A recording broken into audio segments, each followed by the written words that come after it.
to share a very interesting statistic with y'all.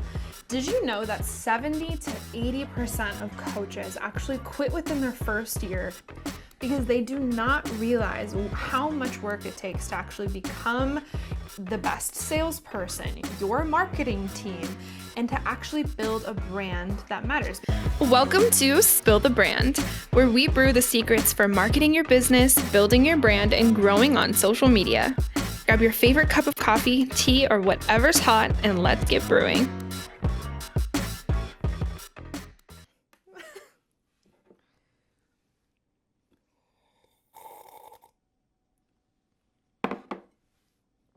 Oh, are we live?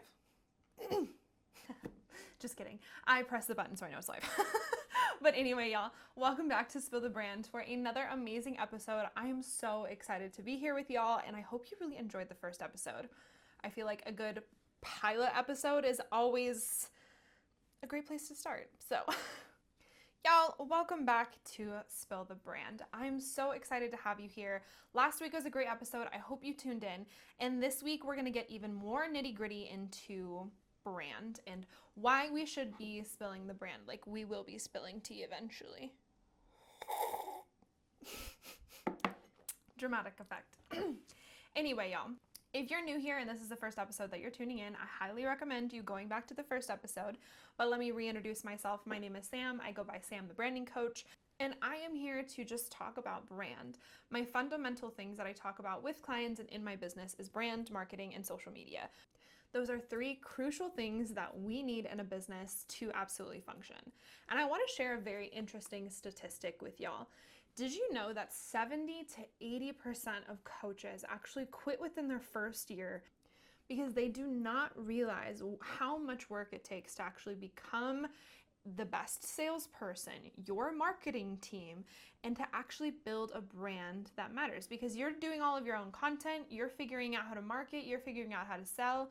It is all you at first, right? Until we can build the teams and have the money to fund the rest, which is why I 100% understand if you're here and you're like, dang, I'm in this phase of where I need to add more team members or I need to add something else, and you simply just may not have the funds yet. But regardless of what the situation is, you need to make time for your brand, for your marketing, and for your social media. Those are three things that are absolutely crucial to your business's foundation and success on social media, and especially how you're reaching and talking to your target audience. Speaking of target audience, I gave y'all an assignment last week. Did you do it? Did you? If you didn't, you need to go back and watch that first episode. You can watch the last 5-10 minutes. That kind of gives you an indication as to what I was talking about. But let me go over the assignment just to make sure that you kind of know what we're talking about. Last week, I asked y'all to create your ideal avatar. And this is actually the first step that I work on when it comes to working with clients. Creating your ideal avatar is knowing that you are not creating content for you at all. You are creating content for your audience always. And I talk to so many business owners frequently who often get so mistaken in this and get burnt out. They don't know what to post. They get so lost in what they think that they need to do because they need to show up for themselves, rather than realizing it is about showing up for your audience. It is about showing up for your dream client because they need you. They do. You started your business for a reason, so you have to think about the one big dream person who's actually going to benefit from it. With this assignment, I had y'all think about your ideal client, thinking about age, demographic. Are they single? Are they married? What do they do for work? Are they in a 9-to-5? Are they an entrepreneur? What is their problem? What are they struggling with? These were crucial things for you to pull out and think about with your dream client. For example, my dream client and my ideal avatar, her name is Jillian. Jillian is a 28-year-old business owner who recently went from navigating a salon and then had her heart broken to where she had to move back home. She went back to renting a chair in a salon, and it is not ideal. She wants to run her own salon and she wants to learn how to become her own brand, but she has to kind of heal and do all the things first and know that she has to start back from square one. So what does she need from me? She's struggling with how to put herself online and be on social media because Sometimes we oftentimes feel like we want to be hidden. And when we go through big traumatic life events, whatever it may be, sometimes you're like, I would do anything rather than be on camera. So she's like, hey, Sam, how do I do this? What do I need to do today in order to be a successful business owner and eventually scale to having my own business? Because this brand I know is meant to be bigger than just me. That says a lot. She's like, I don't know how to navigate marketing. I don't know how to navigate social media. And she's like, I need you to show me everything. That is my ideal avatar. I love Jillian. I refer to Jillian often when I think about what does Jillian need from me today in order to succeed and be a successful business owner.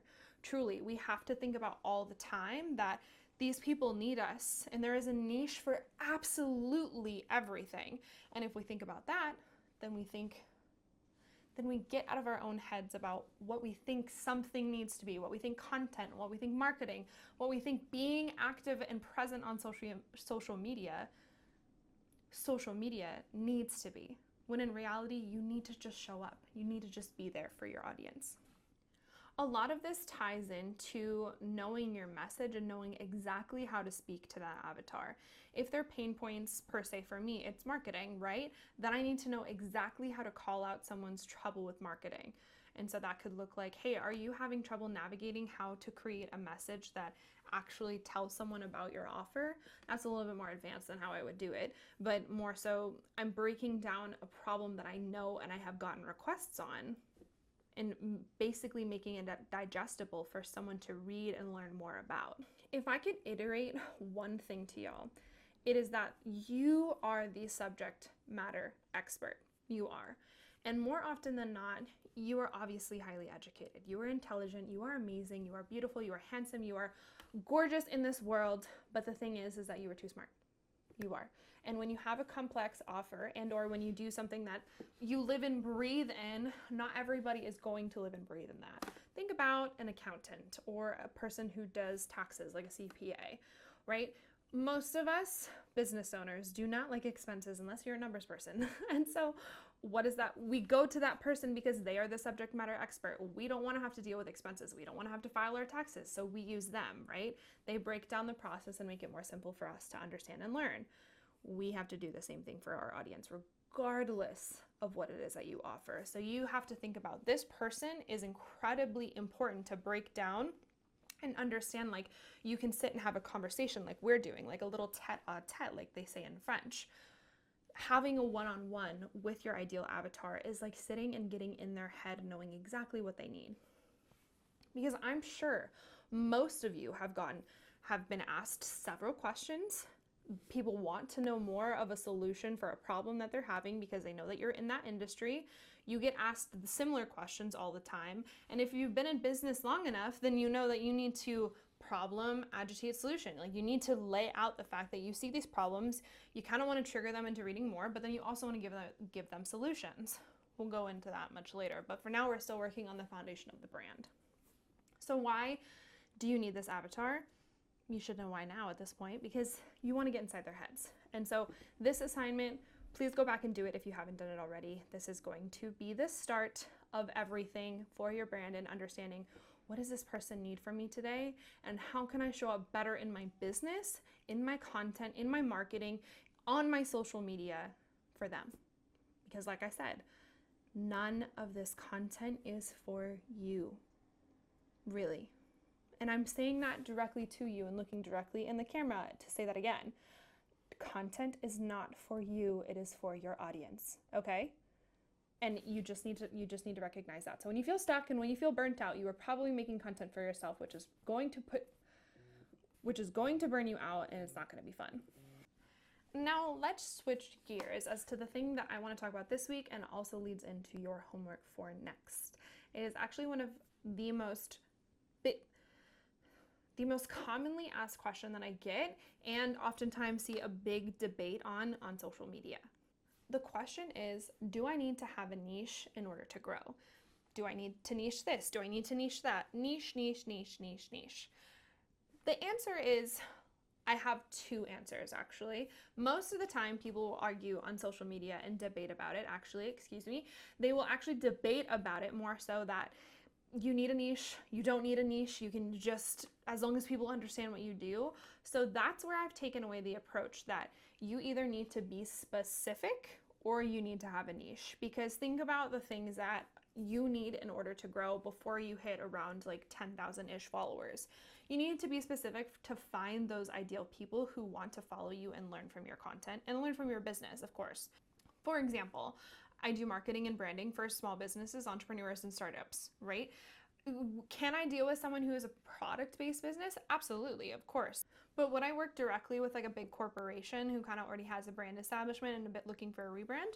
Not necessarily. That's not my ideal audience, but that's a broad example. But I know that there's a lot of people who think about, okay, for a fitness coach, for example, if I were to say I help busy moms lose 20 pounds, then I'm not necessarily going to go out and market to men. I'm going to target mostly women. So you want to find the people who are going to ride or die with you, follow along, yada yada. And that's really important at the beginning phase, which is why specificity or a niche is important until at least around 10K. But we'll get into that. Specificity is about how detailed and targeted your offer is. It's more of the direct approach, knowing exactly who you're talking to and knowing that the message is going to be more important than the offer itself. Let me clarify. So for myself, I used to have help statements that is pretty common in our industry, right? Of like, I help business owners or I help fitness coaches understand their brand, their marketing, and their social media, right? So I was niching there. I wasn't being specific, but I was having a niche. Fitness coaches was that niche in itself. But when I thought about it long term, I was like, I kind of want to be a little bit more broad because I have not worked with just one type of person, and what I have done has specifically shown me that. So now, specifically, my offer is elevating your business's strategy for brand, marketing, and content production, where you can stand out, attract clients, and land sales. That's specific. You know exactly what I offer. You can talk to me about the curiosity piece of what falls under each category, right? But more so, I'm being specific and I didn't niche down. I just gave you an offer that was very clear on what exactly I help with. So you can do this or you can niche.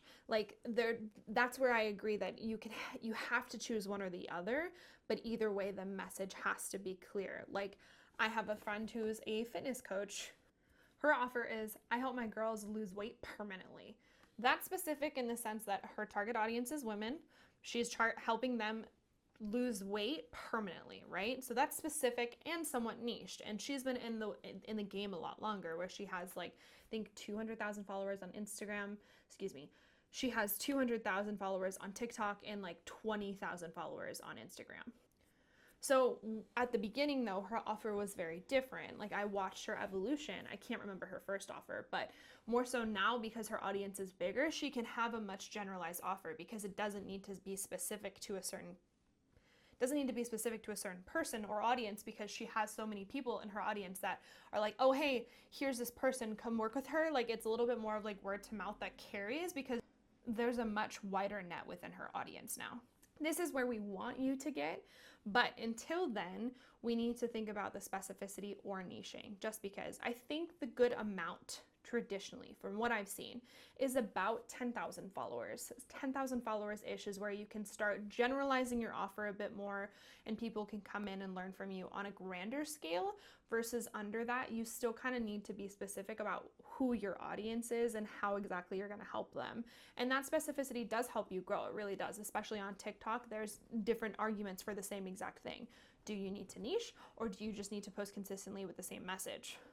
Both things can be true, but have I seen audiences grow faster because they've had a specific target of people? Absolutely. But have I also seen people grow when their message is just super clear? Absolutely again. Think about specificity as how detailed and targeted your offer is, versus having a niche as a particular segment of the market that you choose to serve. So it's a small piece of the audiences that you choose to serve. Like I said, women, men, whatever it may be. So either one works, but you have to choose one and be very clear regardless. I have a good example that I want to read y'all that I actually made for you guys earlier, but I'm going to read directly from my screen.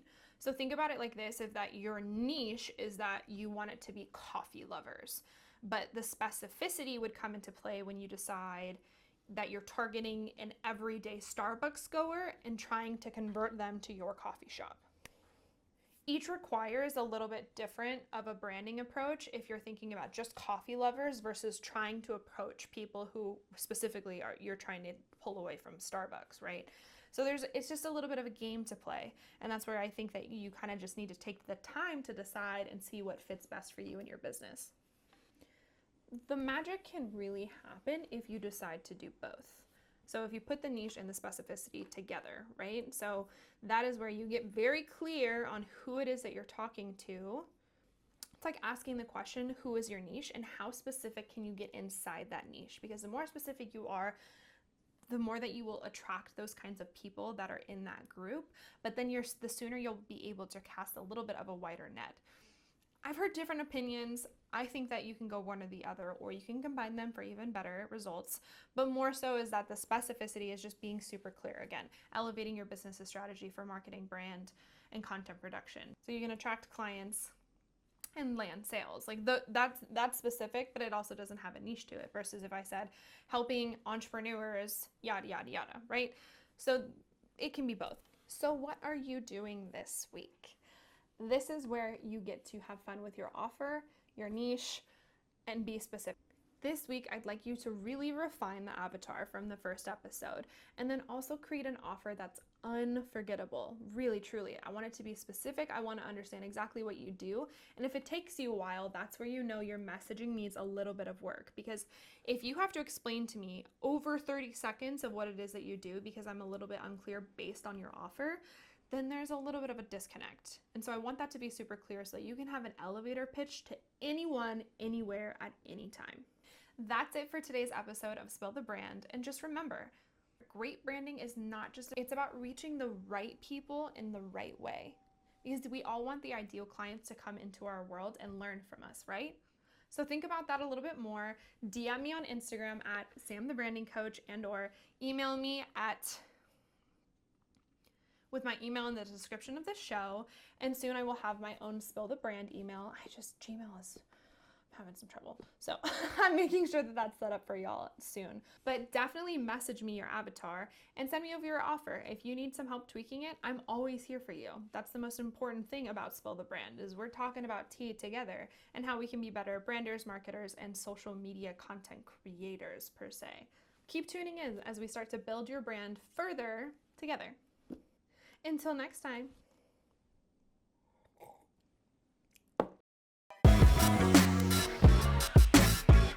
Thanks for tuning in to Spill the Brand.